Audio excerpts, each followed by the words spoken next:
Polyglot maid of Reba McEntire reveals hidden talent and changes her life forever.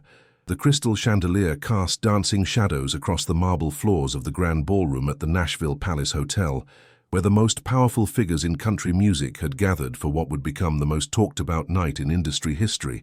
Isabella Morales adjusted her simple black uniform for the third time, her hands trembling slightly as she watched the sea of designer gowns and expensive suits moving through the opulent space.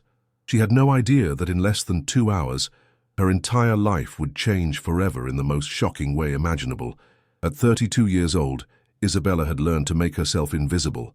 For the past 3 years, she had worked as a housekeeper in the sprawling mansion of Reba McEntire, the undisputed queen of country music, and she had perfected the art of blending into the background. Tonight was no different, or so she thought. Her role was simple.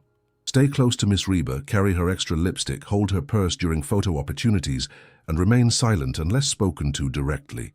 But Isabella Morales was far from ordinary, though she had spent years hiding her extraordinary abilities. Behind her quiet demeanor and humble uniform lay a brilliant mind that could navigate through 8 different languages with the fluency of a native speaker.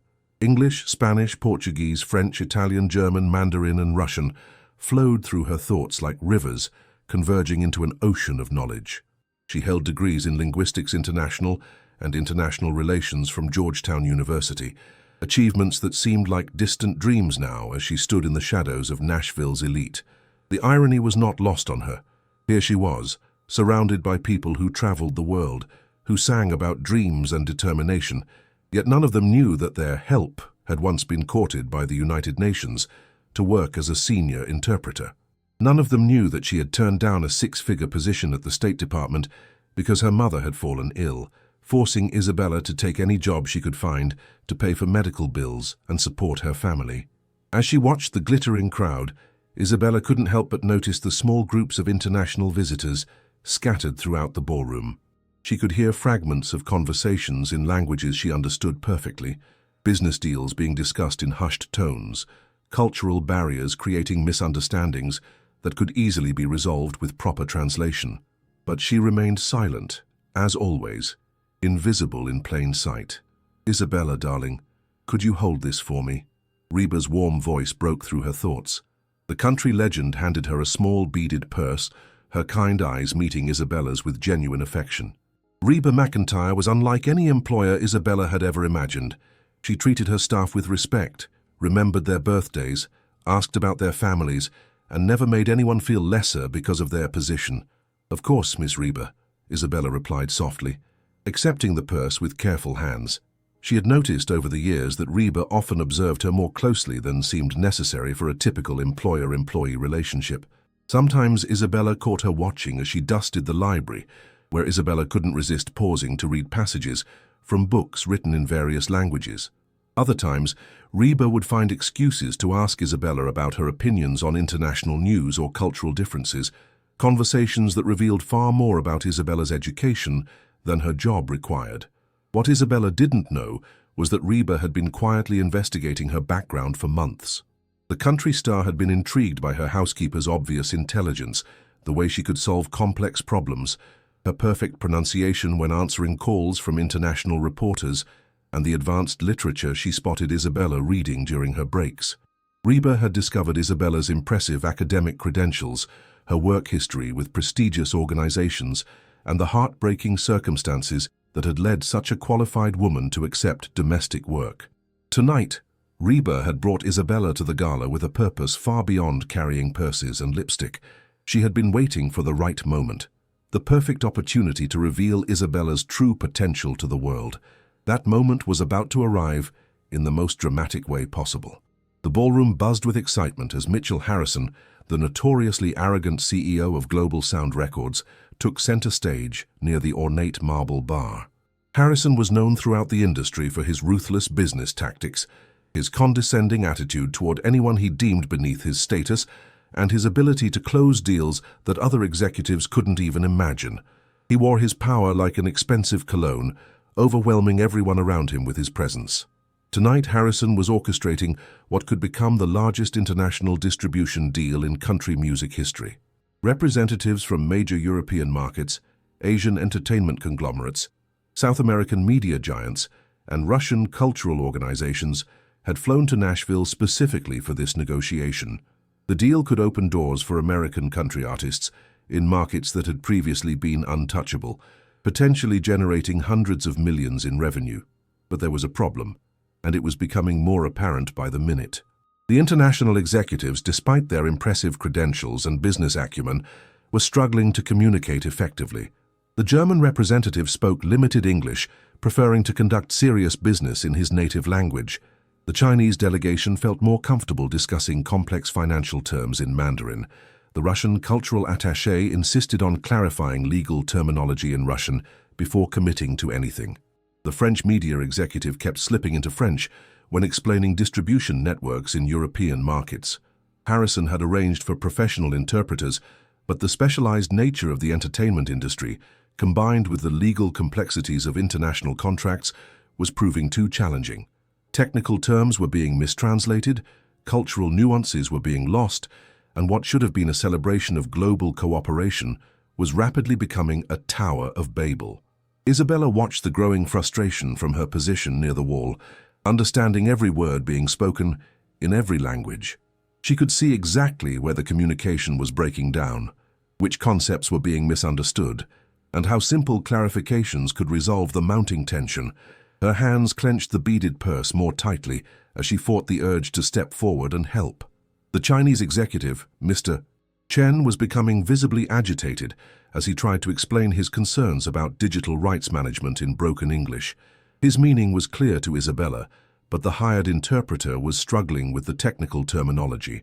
Meanwhile, the German representative, Herr Müller, was discussing distribution percentages in German with his assistant, not realizing that his proposed terms directly conflicted with what the Russian delegate had just agreed to in her own language.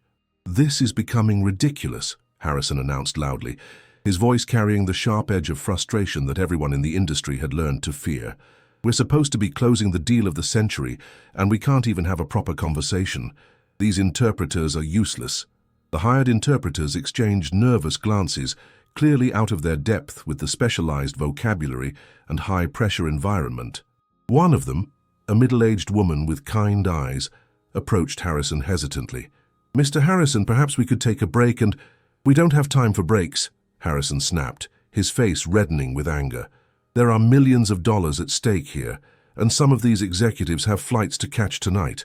We need to resolve this communication disaster now, or this entire deal falls apart." Isabella felt her heart racing as she watched the scene unfold. Every instinct in her body screamed at her to help, to step forward and offer her services. She could resolve this entire situation in minutes, could facilitate the communication that would make this historic deal possible. But the memory of past humiliations held her back. The countless times she had been dismissed or ignored because of her position, her accent, or her appearance. From across the room, Reba was watching both the escalating crisis and Isabella's obvious distress. The country legend could see the internal struggle playing out on her employee's face, could almost hear the brilliant mind behind those brown eyes calculating solutions that no one else in the room could provide. Reba knew that this was the moment she had been waiting for, the opportunity she had been preparing for months. But before Reba could make her move, Isabella surprised everyone, including herself, by taking a small step forward. Her heart hammered against her ribs as she approached the circle of frustrated executives, her simple black uniform making her stand out starkly against their designer clothes and expensive accessories.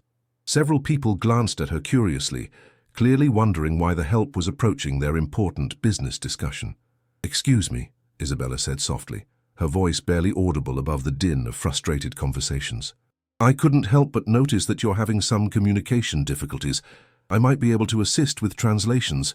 The effect was immediate and brutal. Harrison's head snapped toward her, his eyes narrowing as he took in her appearance.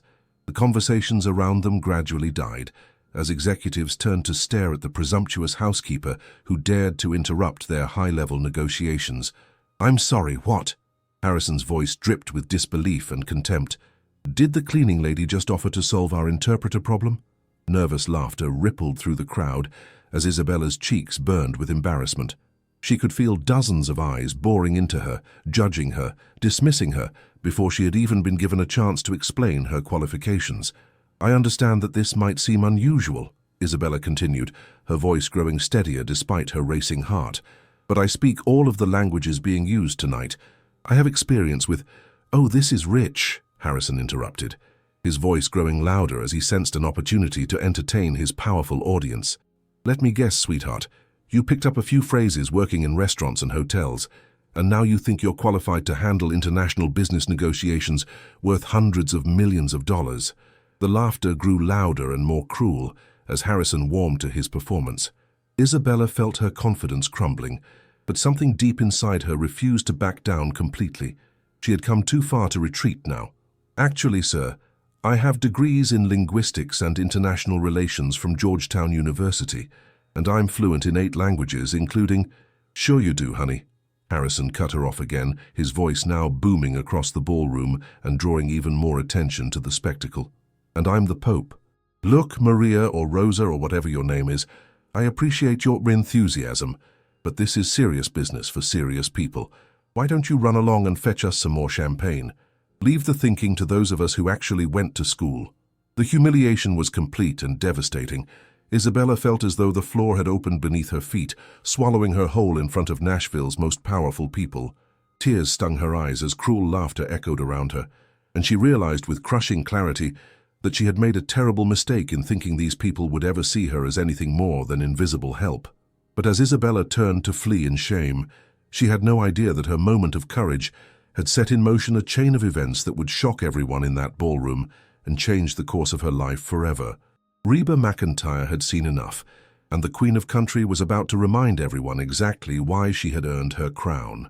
The click of Reba's heels against the marble floor cut through the laughter like a blade through silk.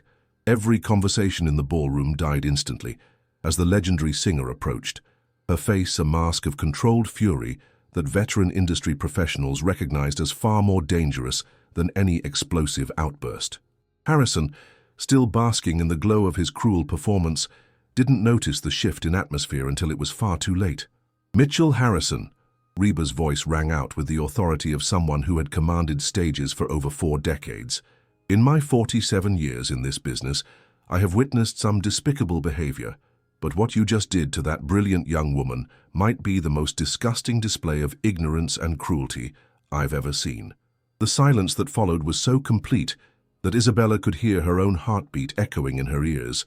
Harrison's face went through a series of color changes, from his previous flush of triumph to a sickly pale green as he realized who was confronting him. Every executive, celebrity, and staff member in the ballroom had turned to watch what was clearly about to become an epic confrontation.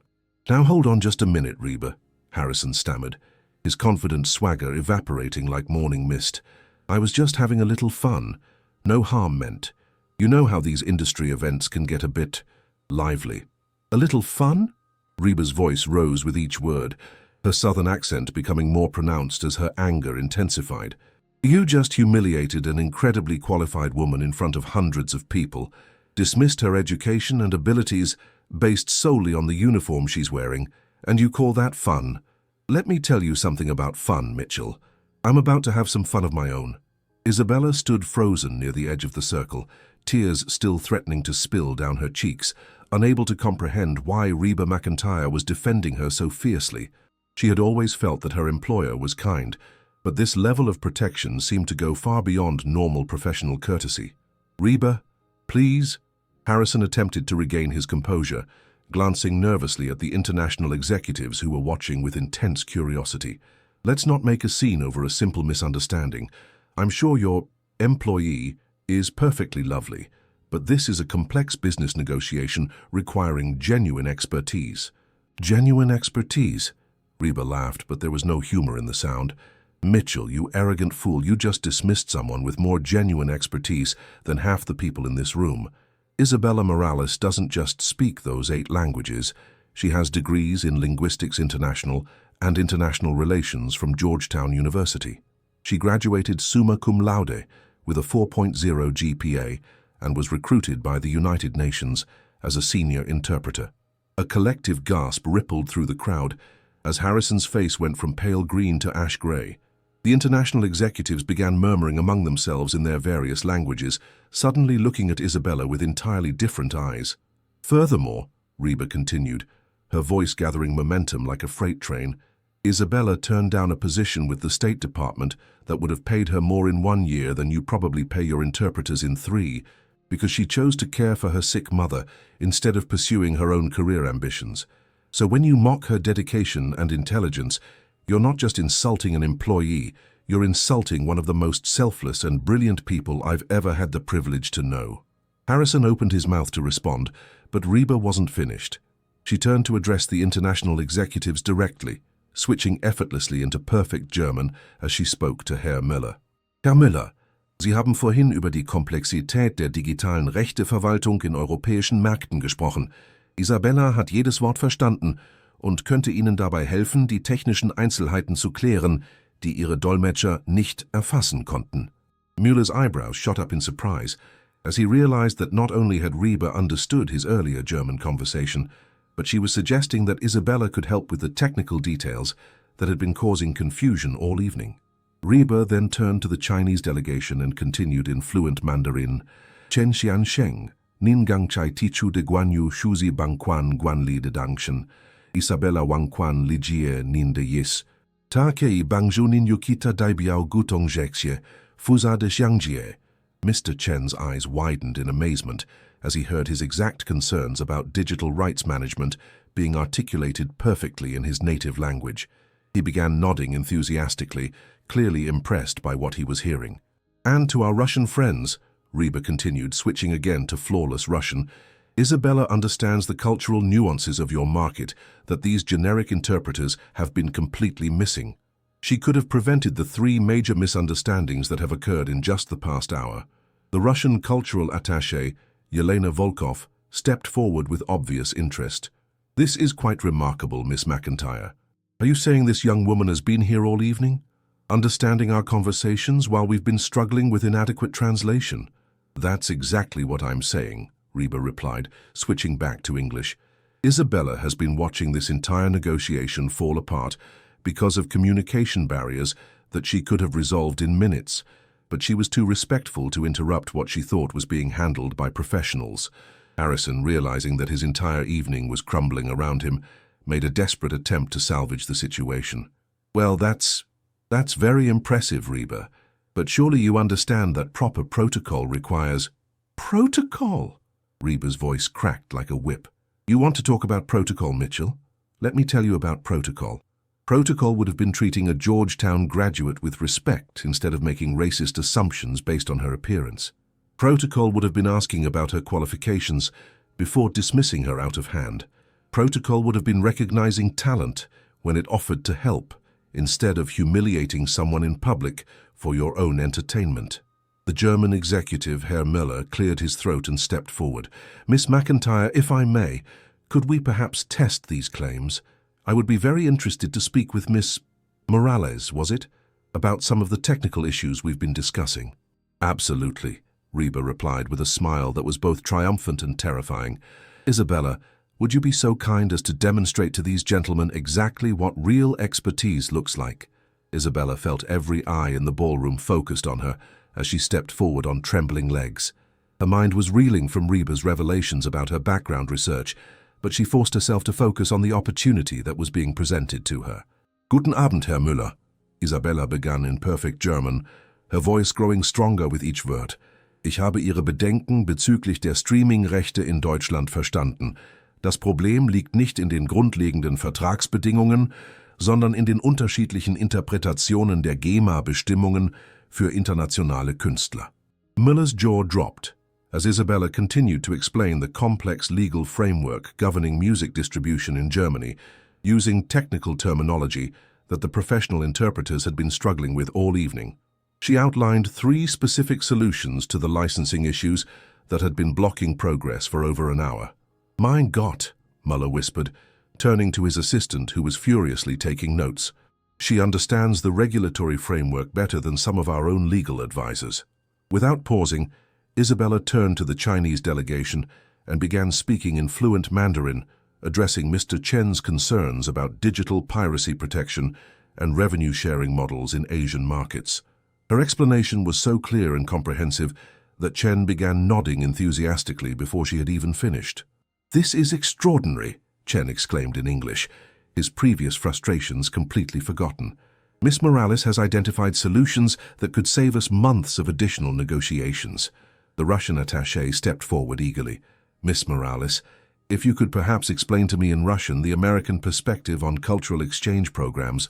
Isabella smiled for the first time all evening as she launched into a detailed explanation in perfect Russian about how American country music could be adapted for Russian audiences while maintaining its authentic cultural identity.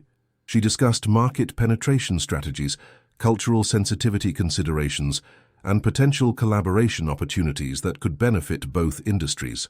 As Isabella continued to demonstrate her remarkable abilities, moving seamlessly between languages, and displaying an encyclopedic knowledge of international entertainment law, Harrison stood in stunned silence, watching his carefully orchestrated evening transform into someone else's triumph.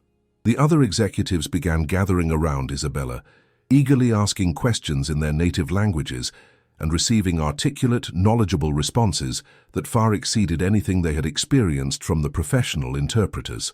Within 30 minutes, Isabella had resolved every major communication barrier that had been plaguing the negotiations all evening. But Reba McEntire wasn't finished with Mitchell Harrison. As the executives continued their animated conversations with Isabella, Reba approached the humiliated CEO with the measured steps of a predator closing in on wounded prey. "Now, Mitchell," Reba said quietly, her voice carrying a deadly calm that was somehow more frightening than her earlier fury.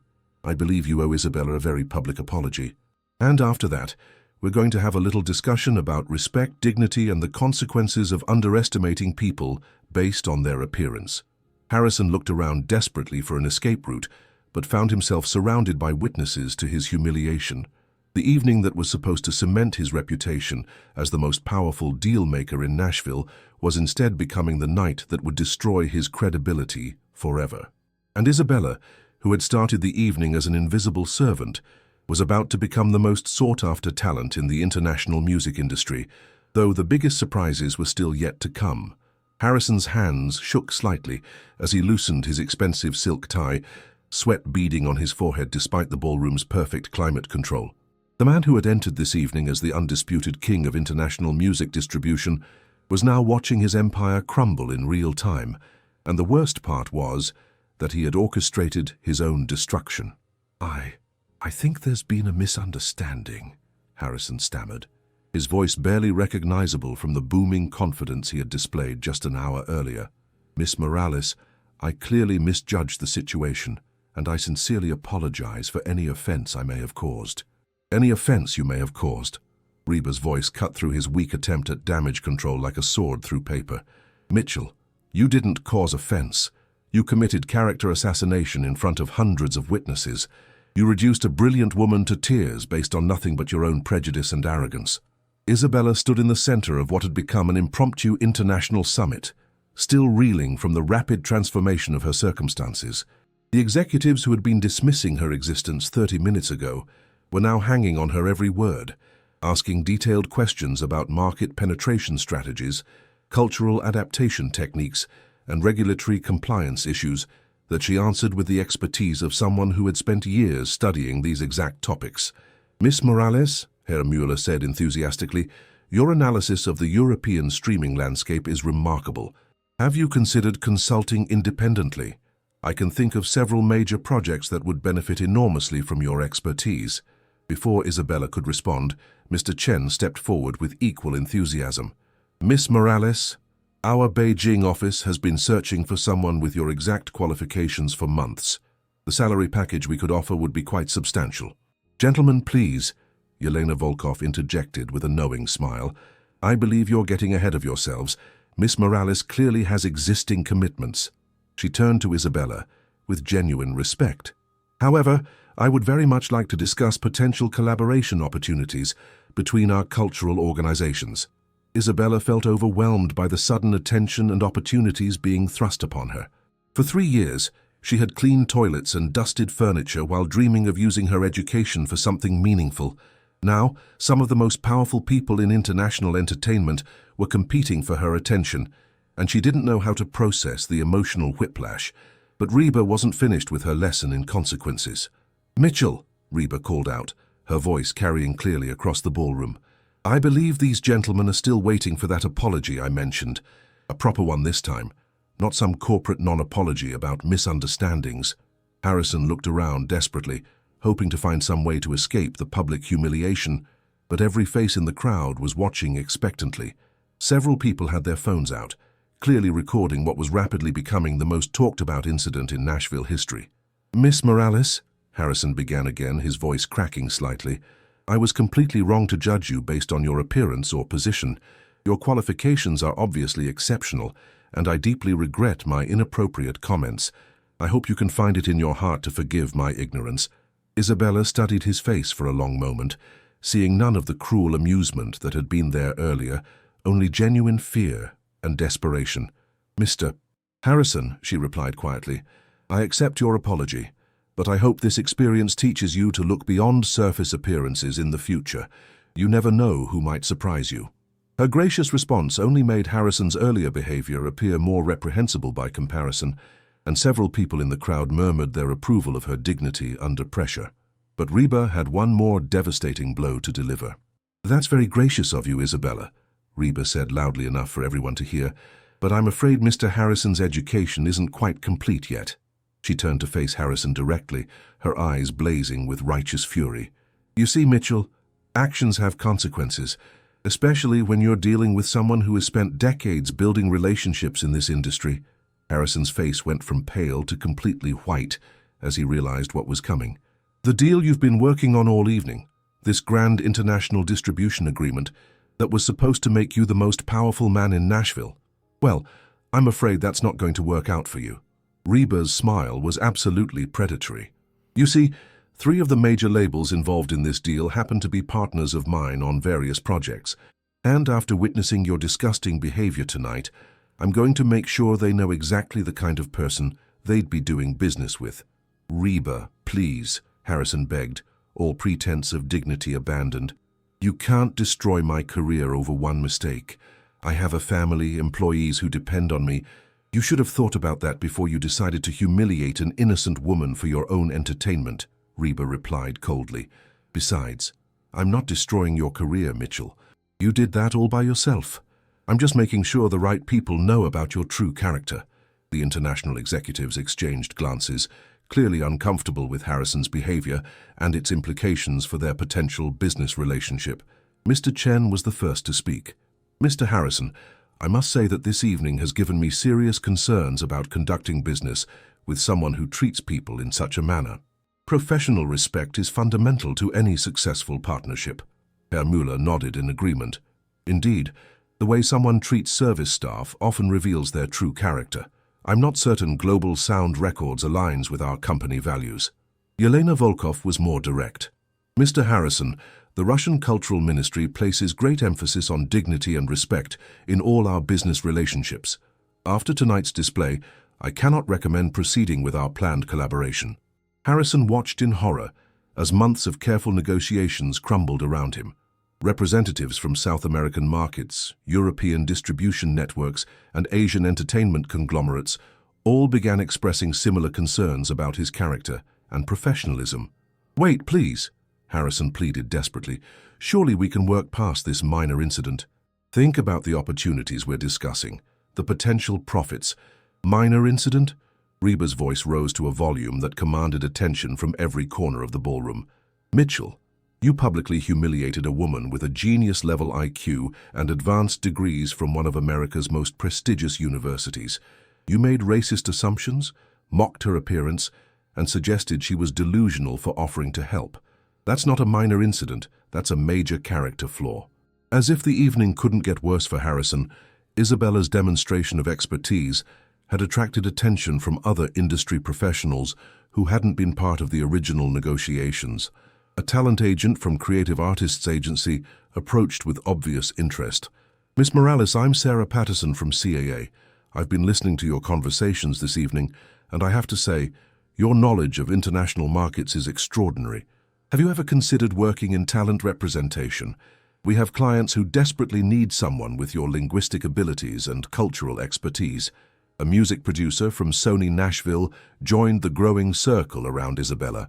Miss Morales, I'm David Rodriguez from Sony. We've been struggling to break our artists into international markets because of communication barriers, exactly like what we witnessed tonight. Your skills could revolutionize how we approach global expansion. Isabella felt as though she was living in a dream.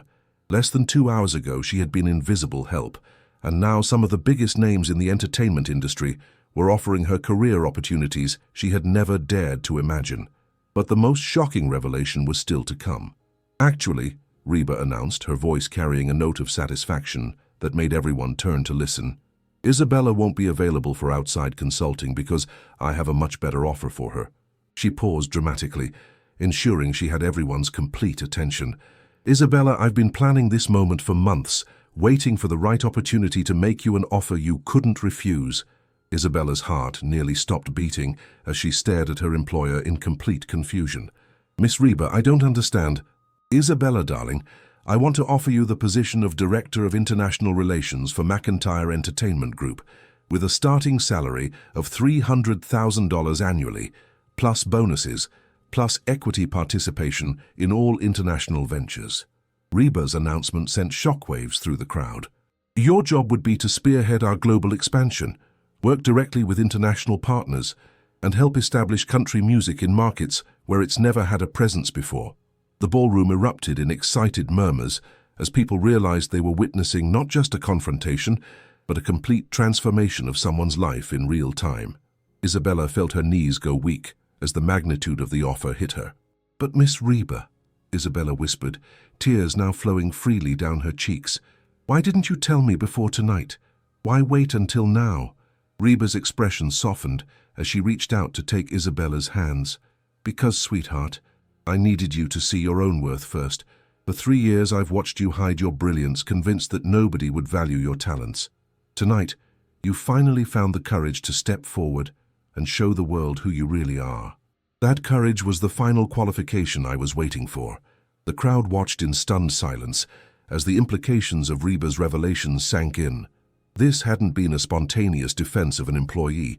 It had been a carefully orchestrated demonstration designed to launch Isabella into a career that matched her extraordinary abilities. Harrison, meanwhile, was learning that his humiliation was far from over. As word of the evening's events spread through the ballroom, other industry professionals began approaching him with barely concealed contempt. Mitchell, a voice called from behind him. He turned to see Marcus Thompson, CEO of Atlantic Records, approaching with a grim expression. I just heard about what happened tonight. I have to tell you, we're going to need to reconsider our distribution partnership. Atlantic doesn't do business with people who treat others the way you treated that young woman. Similar conversations were happening throughout the ballroom as Harrison's reputation underwent a complete collapse in real time. By the end of the evening, he would lose not just the international deal he had been negotiating, but several existing partnerships that had taken years to establish. But while Harrison's world was falling apart, Isabella's was being completely rebuilt. As she stood surrounded by offers, opportunities, and newfound respect, she realized that this night had changed everything about her future. The invisible servant had become the most visible success story in Nashville, and the journey had only just begun.